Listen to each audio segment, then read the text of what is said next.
Hello drone racers, welcome to part 2 of the How Quadcopters Work series. Today I'm going to be talking about batteries, and I'm going to start out with a disclaimer saying I am not a battery expert. I will probably say a few things wrong. I'm definitely going to use terms wrong when I talk about power and milliamps. It should be milliamp hours. I'm going to say milliamps. Things like that are going to be wrong, but in general, I'm going to try and give you a good sense of some of the history of batteries and what the differences are and what to look for when selecting and using batteries. I'm going to kind of take the approach of I've just got a selection here, and if you were a buddy over at my house and we were just looking at batteries, we're just going to talk about what's good, what's not, what to look for, what you need, and try and help inform you a little bit about what makes a good battery. I have a wide variety, all the way from 1S, 2S, 3S, 4S, 5S, and a 6S battery. So that's actually where I'm going to start. What does S mean? I've heard a number of different people say different things, and a lot of them are wrong. So it's very, very simple. These are battery circuits, and the S stands for series. This Infinity battery has a pretty good layout of all the stats for a battery, so we'll be going back to it a lot. But in this case, it says it's a lithium polymer pack 4S1P. That means we have 4 lithium polymer batteries, 1, 2, 3, 4, and they are wired in here in series. You can kind of even see it on the connector. I have the positive starting on one end, the negative on the other, and all these are wired internally from one to the next, and that causes the voltage to add up. Lithium polymer batteries, everybody has pretty much standardized on making them at 3.7 volts. Now that is the nominal average middle voltage. That is not the maximum charging capacity. That's the nominal average voltage. So what happens is they wire this battery to the positive cell of one of these terminals. The negative on this connects to the positive of the next battery, and then we have negative, positive, negative, positive, negative, which then wires out and connects to your quadcopter. On the other side, we have a number of wires on your balance connector. The balance connector has as many wires in it as you have cells in your battery plus 1. Because I will have now on this side, I have the negative, which you'll see the negative is on this side. Well, now the negative's on this side because it's wired to the exact same terminal as this connector. But then where you have the connection in the middle, this next wire is connected in there where the positive and negative meet. That allows your charger or your cell master or whatever you're using to check your battery voltage to read just these two terminals and read the voltage of this battery. Same thing for this, because that same wire is connected to these terminals. Well, if I take the next wire, now I'm just reading the voltage of this cell in the battery. That's where I get the S from. I have 4S with the 4 batteries. My balance connector allows me to read each one of those because it's very important that these are balanced, meaning the voltage is the same on all the batteries. If I plug this in, I've got it at 55%. And that tells me that I'm at a good resting voltage. It's a good storage voltage for this battery. And my total is 15.52. If I look at the individual cells, it's 3.8. And you'll see they're just a little bit off. They're not perfect, but they're pretty close. And I haven't used this battery in a while, so it will end up off just a little bit. When I plug this into a charger, though, the first thing it's going to do is even out all of these cells. So it will charge until the voltage is the same on each of them, and then charge them up and then balance them again up at the end. That's important because these batteries each have a maximum charge value of 4.2 volts. If you charge it above that, it gets dangerous and they can explode. So you have to make sure they're all balanced, because if I just charge this to whatever the total of 4.2 times 4 is, and then the charger charged it to that value, well, if these weren't in balance, it could be a real problem, because through this connector, it doesn't know. All it knows is the total of each of them. If it charged them up to the maximum and 2 of these charged higher than 1 and they got way above 4.2, you might have an explosion and burn down your house. And I don't recommend that. So the other one though you have is P, 4S1P, and you actually don't see that very often anymore. The 1P stands for parallel. There's only one parallel circuit between these. If you go back to your high school electronics class, when you connect things in parallel, you don't add the voltage, you add the milliamps. So in this case, you add the capacity of the batteries. Here are two really old Hobby King zippy batteries that back in the day when we said, I need a LiPo, this is what you mean. Everyone had these. Everybody had these 2200 milliamp batteries. But I had a plane that was pretty large, and what I would do is I would take these two batteries, connect them together. I had a special cable, so I would take these two Dean's connectors, plug it into both of them, which then fed one Dean's connector into my airplane. And after doing that, I would then have a 3S 2P 4400 milliamp hour battery, because the plane could hold that, but at the time, making batteries larger than that, they couldn't make gigantic batteries like they do now. So that was the best way to get more battery capacity. And sometimes you would buy them in pairs, and they would even be cased together, so it would even say, just so you know that you've really got two separate batteries connected in parallel, it would say 3S2P. You don't see that very often anymore. I haven't seen that in many years. These batteries are over 10 years old, so not something you have to worry about, but if you see that, like, well, what's the P stand for? Where would you use that? Now you might know. So the next term we have on here is this is 1500 milliamp hours, and that is the capacity of the battery. Let's look at the 2S for a good comparison there. So here I have three 2S batteries, and actually this is the first LiPo battery I ever bought. It's a 10C 2S 1200 that I flew with a RC helicopter. It is over 10 years old, and I think cost me about $40 at the time. So this is where things have come. But here we're talking about capacity. I have a 350 milliamp hour, a 450 milliamp hour, and a 1250 milliamp hour battery. And you can kind of see difference in the sizes, and one of the big advantages of lithium polymer batteries, the shape of the batteries that we've got here. The 450 is a little bit larger, and it's actually quite a bit larger than the 350. We'll talk about why in a minute. And then the 1200 is about the same size as three of these batteries. Once I add the thickness to it, probably even more than that though, even though it's old. Without getting too technical, as you use the battery, the voltage is reduced because the lithium ions inside the battery are moving. And these basically show you at the milliamp hours how much material there is inside the battery for it to be able to move and to be able to provide power.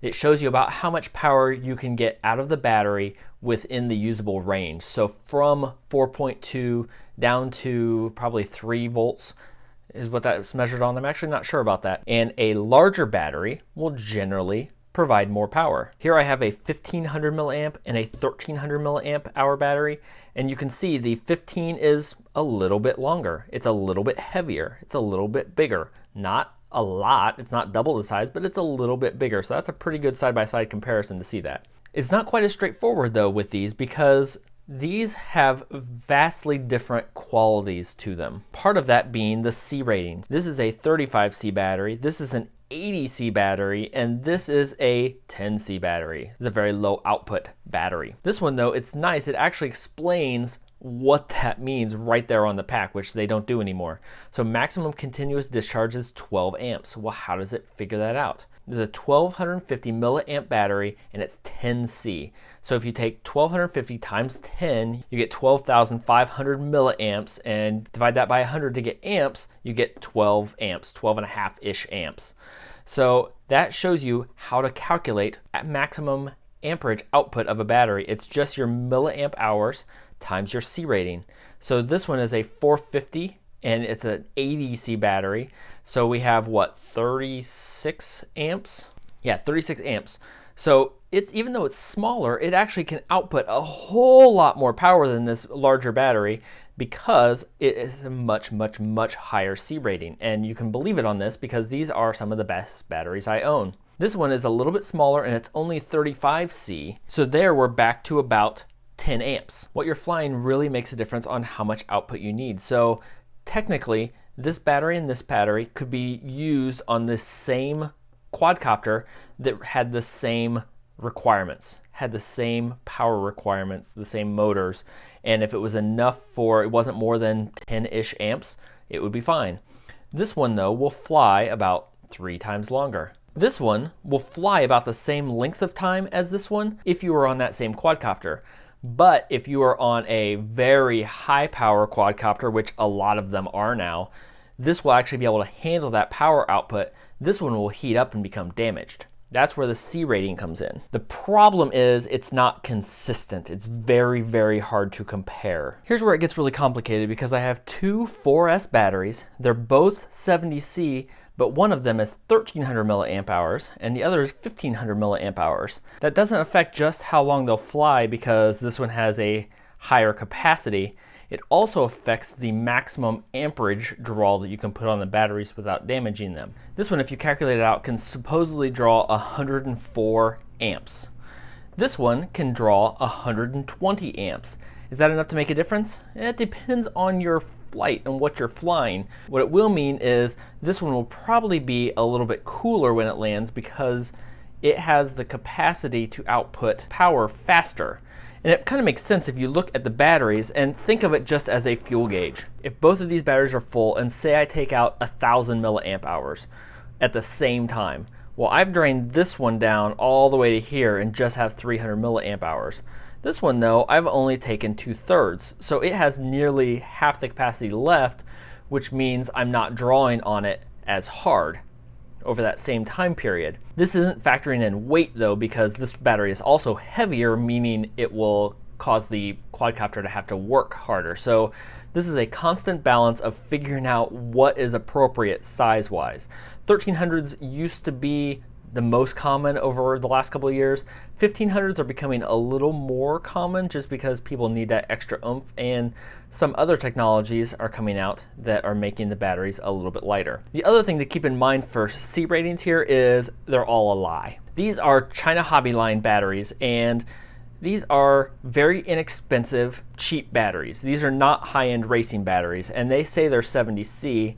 They say they're the same as this Infinity battery at 1500. Well, part of it though is, part of the way they're doing that is look at the size difference. These are both 4S batteries, and the Infinity is a lot smaller, partially because it's a graphene technology, meaning it has a layer of graphene inside the battery cells, which makes it much more efficient, lets them make it lighter, and gives you a better experience.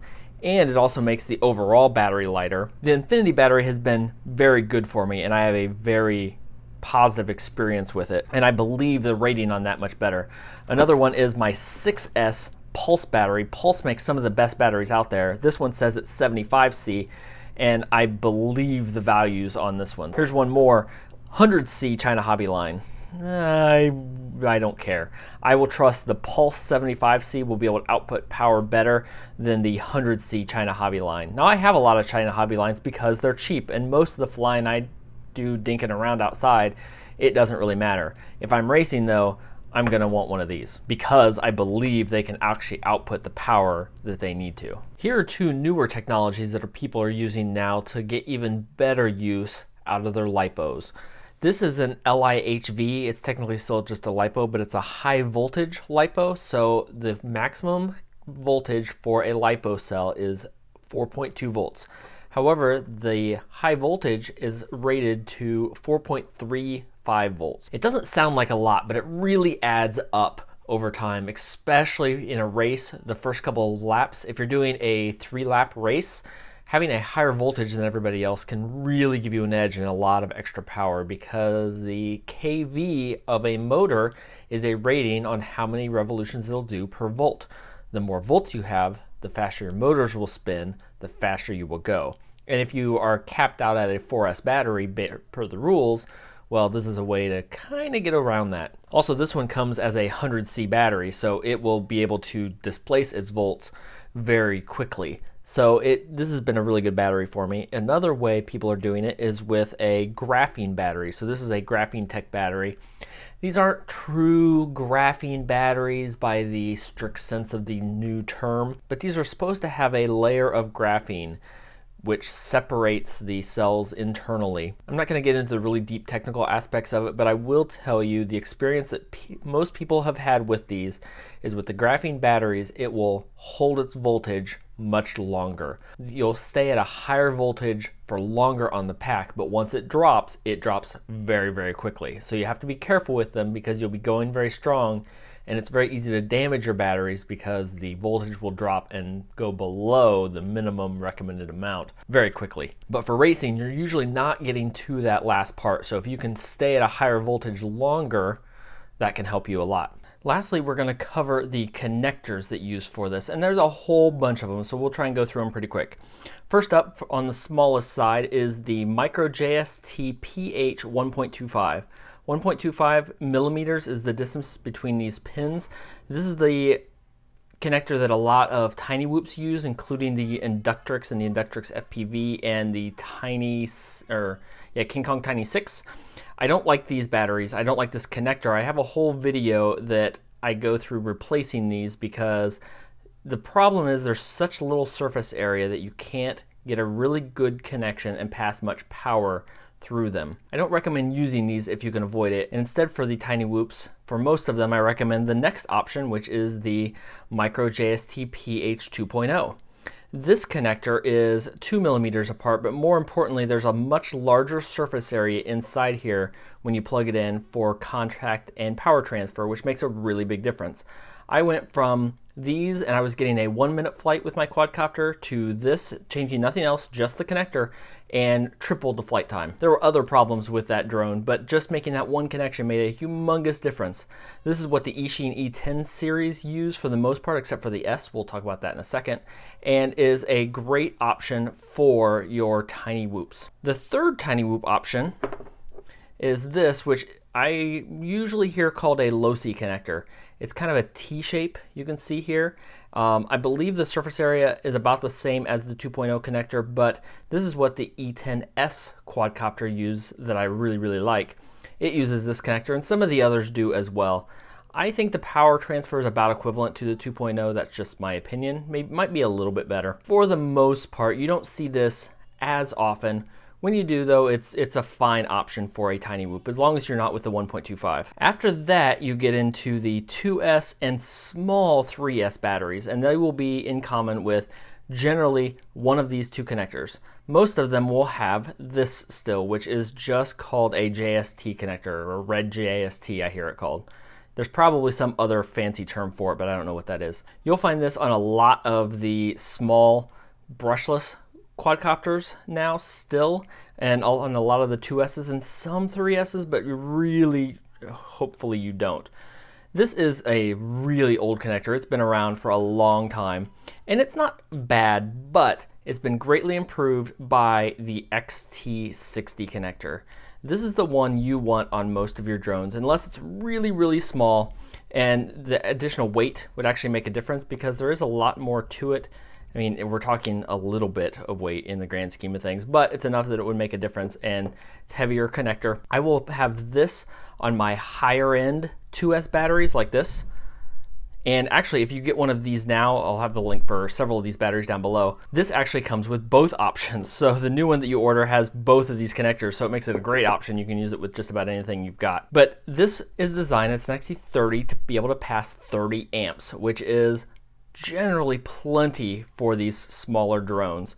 Even on the smaller 3S, the Eachine Lizard has 3S batteries, but they're small 3Ss. They're like 450s, 550s, and they will support these, and they will be just fine. So today, as of this posting, this is generally the best options for small brushless micro drones. When we get into big batteries, there are a number of choices out there depending on what you're flying, but if you are building and you're watching this and you're drone racing, you pretty much have two, and really one, because this is what we used to use on everything. This is a Dean's connector, sometimes called a T connector. You can see it's kind of T-shaped.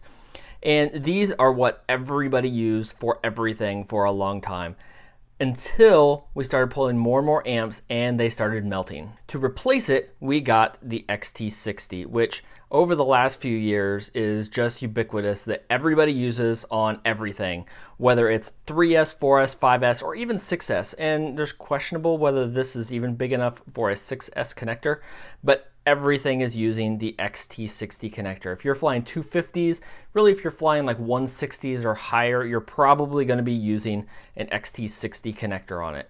has a pair of barrels that gives you a ton of surface contact. It's pretty easy to solder. It's nice because most of them have an inset here, so you can put your heat shrink up inside, get a really good connection, make it really, really solid, and it's really nice.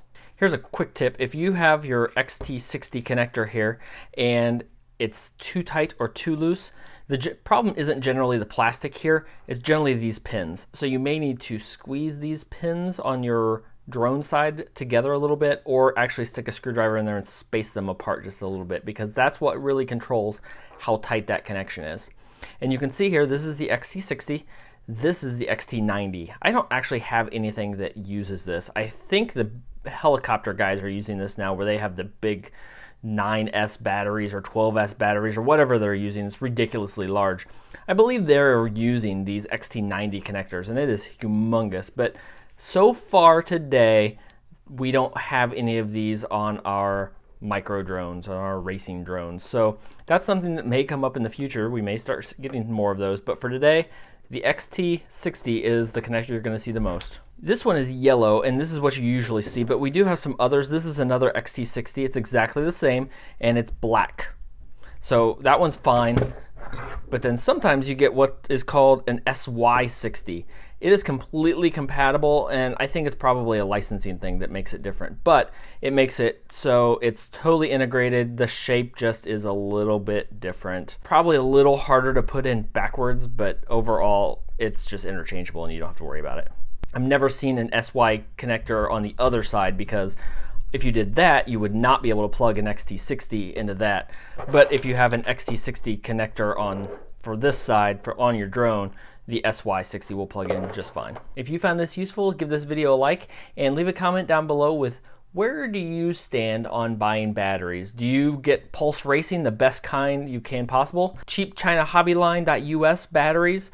Do you need the HV connectors, or do you care about graphene? Have you noticed a difference with graphene? What do you like battery-wise? Or are you still just down in the smaller 2S area, which there's almost more of a difference between a cheap battery and a good battery there. I will leave links down below for the ones that I use the most. So basically this is my 2S battery. Both of these are really good 3S batteries. I've just gotten Pulse, so I'm experimenting with those. I don't quite have anything to use this 6S yet, but it should be on the way. And I've got a whole bunch more of their batteries on the way. So until next time, remember, always keep an eye on your batteries while they're charging. Don't leave them unattended.